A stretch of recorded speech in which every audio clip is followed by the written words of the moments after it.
Hello guys, അപ്പോൾ ഇന്ന് നമുക്ക് സിമ്പിളായിട്ടൊരു ബിരിയാണി എങ്ങനെ ഉണ്ടാക്കാൻ നോക്കാം കേട്ടോ. ഒരു സൺഡേ ബിരിയാണിയാണ്.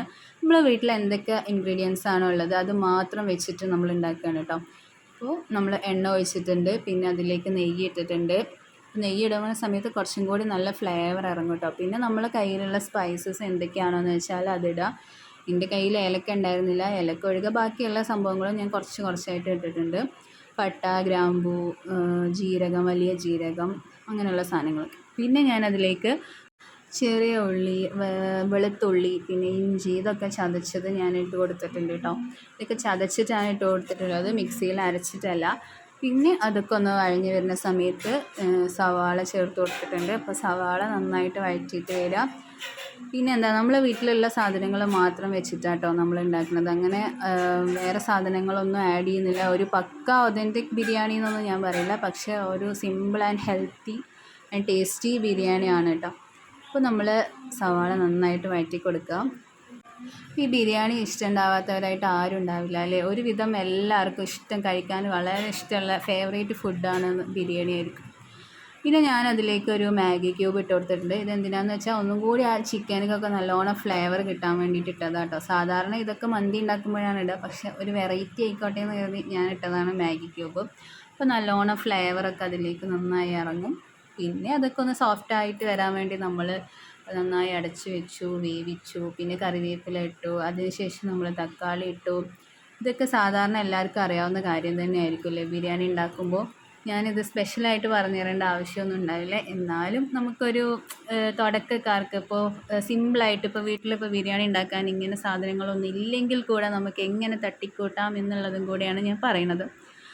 അപ്പോൾ എല്ലാവരുടെയും എൻ്റെയൊക്കെ ഒരു ഫേവറേറ്റ് ഫുഡ് എന്ന് പറയുന്നത് പെട്ടെന്ന് മനസ്സിലേക്ക് വരിക ബിരിയാണിയാണ് കേട്ടോ. ആ ബിരിയാണീൻ്റെ ആ ദമ്മ് പൊട്ടിക്കുമ്പോഴുള്ള ഒരു മണം, അത് പറഞ്ഞറിയിക്കാൻ പറ്റാത്തൊരു മണമാണ് അത്. പ്രത്യേകിച്ച് കല്യാണ വീടുകളിലൊക്കെ പോകുമ്പോൾ ഞാൻ പറയണ്ടല്ലോ. സ്പെഷ്യലായിട്ടുള്ളൊരു ഡിഷ് എന്ന് പറയുന്നത് ബിരിയാണി തന്നെയായിരിക്കും. ഒരുവിധം എല്ലാവരുടെ മനസ്സ് കീഴടക്കിയ ഒരു ഡിഷ് തന്നെയാണ് ബിരിയാണി. ആസ് യൂഷ്വൽ പിന്നെ നമ്മൾ അതിലേക്ക് മല്ലിയില ഇട്ട് കൊടുത്തിട്ടുണ്ട്. പുതിനയൊക്കെ ചേർക്കാം, പക്ഷെ കയ്യിലില്ല, അതുകൊണ്ട് ചേർത്തിട്ടില്ല. അതാണ് ഞാൻ പറഞ്ഞത്, കയ്യിൽ ഉള്ള ഇൻഗ്രീഡിയൻസ് വെച്ച് മാത്രമാണ് ഉണ്ടാക്കുന്നത്. ഇല്ലല്ലോ എന്ന് കരുതി നമ്മൾ ഉണ്ടാക്കാതിരിക്കുന്നില്ല കേട്ടോ. വളരെ സിമ്പിൾ. അതാണ് ഞാൻ പറഞ്ഞത്, ഒരു സൺഡേ ബിരിയാണിയാണ്, തട്ടിക്കൂട്ട് മേക്കിംഗ് ആണ്. പിന്നെന്താ, നമ്മൾ അതിലേക്ക് തക്കാളി ഇട്ടു, മല്ലിയില ഇട്ടു. അതിന് ശേഷം ചിക്കനാണ് ഇടുന്നത്. ചിക്കനിൽ ഓൾറെഡി ഞാൻ കുറച്ച് കുരുമുളക് പൊടിയും മഞ്ഞൾപ്പൊടിയും ചിക്കൻ മസാലയും മാത്രം തേച്ച് വെച്ചിട്ടുള്ള ചിക്കനാണ് കേട്ടോ. വേറെ ഒന്നും ആഡ് ചെയ്തിട്ടില്ല. അതായത് മുളക് പൊടിയില്ല, മല്ലിപ്പൊടിയില്ല, ഇതൊന്നും ആഡ് ചെയ്തിട്ടില്ല. ഇത് മാത്രം, ഈ 3 ഇൻഗ്രീഡിയൻസ് മാത്രം കേട്ടോ. കുറച്ച് ഗരം മസാലയുണ്ട്, ഗരം മസാല ഫ്ലേവറിന് വേണ്ടിയിട്ട് അതും ഇട്ടിട്ടുണ്ട്. ഇത് ഓൾറെഡി ചിക്കനിൽ തേച്ച് വെച്ചിട്ടുണ്ടായിരുന്നതാണ്. ചിക്കൻ അങ്ങനെ അതിലേക്ക് കൊട്ടിയത് കേട്ടോ. പിന്നെ തൈര് ഒഴിച്ച് കൊടുക്കുന്നുണ്ട്. അപ്പോൾ ഒന്നും കൂടി സോഫ്റ്റ് ആവാനും ഒരു ടേസ്റ്റിനും. ബിരിയാണിയിൽ പിന്നെ തൈര് ഒഴിച്ച് കൊടുക്കുമല്ലോ, ഞാൻ പറയേണ്ട ആവശ്യമില്ലല്ലോ. പക്ഷേ തൈര് ഒഴിക്കാതെ ഉണ്ടാക്കാം കേട്ടോ. 2 ടൈപ്പ് എങ്ങനെ വേണമെങ്കിലും ഉണ്ടാക്കാം. അപ്പോൾ ഞാൻ ഉണ്ടാക്കിയത് ഈ ടൈപ്പാണെന്ന് മാത്രം, വളരെ വളരെ സിമ്പിളായിട്ട്. അപ്പോൾ തൈരൊക്കെ ഒഴിച്ചെടുത്ത് നല്ല സോഫ്റ്റായിട്ട്. അപ്പോൾ അതവിടെ കിടന്ന് വേവട്ടെ. അപ്പോൾ നമുക്ക് ബാക്കി നമ്മളെ ചോറുണ്ടാക്കാം. അപ്പോൾ ചോറും ഇതുപോലെ തന്നെ നമ്മൾ ഓയിൽ ഒഴിച്ചു, അതിൻ്റെ കൂടെ ഗീ ഒഴിച്ച്, അപ്പോൾ നല്ല ഫ്ലേവർ കിട്ടും. എന്നിട്ട് നേരത്തെ ഇട്ട പോലെ അതേപോലെ സ്പൈസസ് ഒക്കെ ഇട്ടതിന് ശേഷം നമ്മൾ കുറച്ച് സവാള ഇട്ട് വഴറ്റി.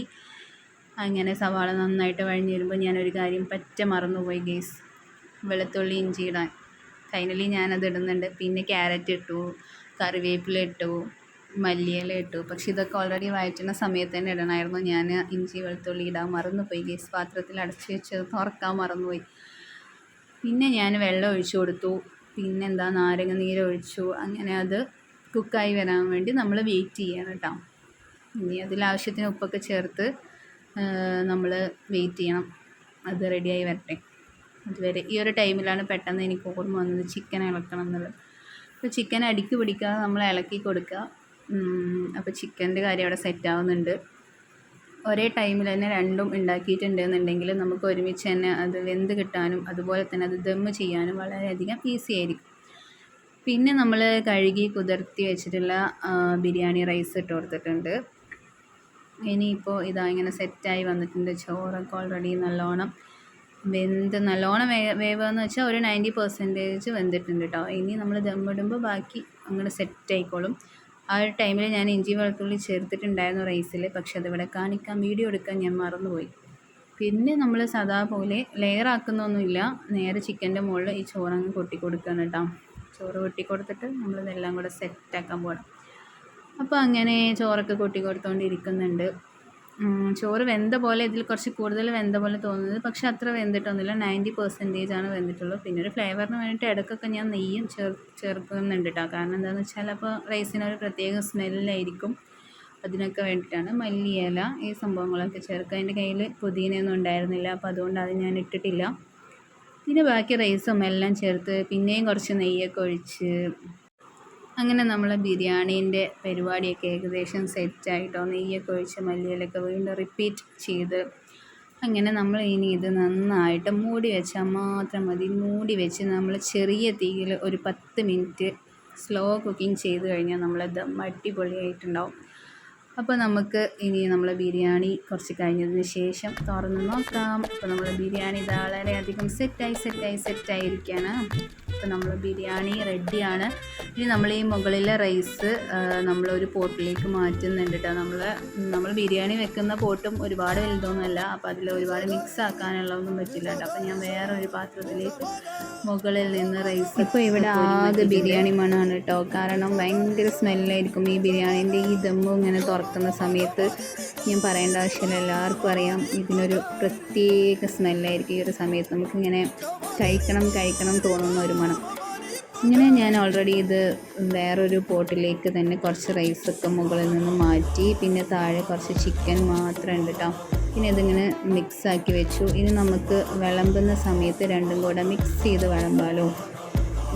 അപ്പോൾ അടിപൊളിയായിരിക്കും കേസ്. അപ്പോൾ എല്ലാവരും വീട്ടിൽ ഇതുപോലൊരു ബിരിയാണി സിമ്പിളായിട്ട് ഉണ്ടാക്കി നോക്കാം. ഇനി ഉള്ള ഇൻഗ്രീഡിയൻസ് വെച്ച് എങ്ങനെ ബിരിയാണി ഉണ്ടാക്കാമെന്ന് കേട്ടോ ഞാൻ കാണിച്ചിട്ടുള്ളത്.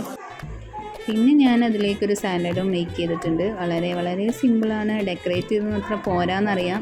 എനിവേ അടുത്ത നെക്സ്റ്റ് ടൈം അടിപൊളിയാക്കി നമുക്ക് ചെയ്യാം. അപ്പോൾ എല്ലാവരും സപ്പോർട്ട് ചെയ്യുക, സബ്സ്ക്രൈബ് ചെയ്യുക.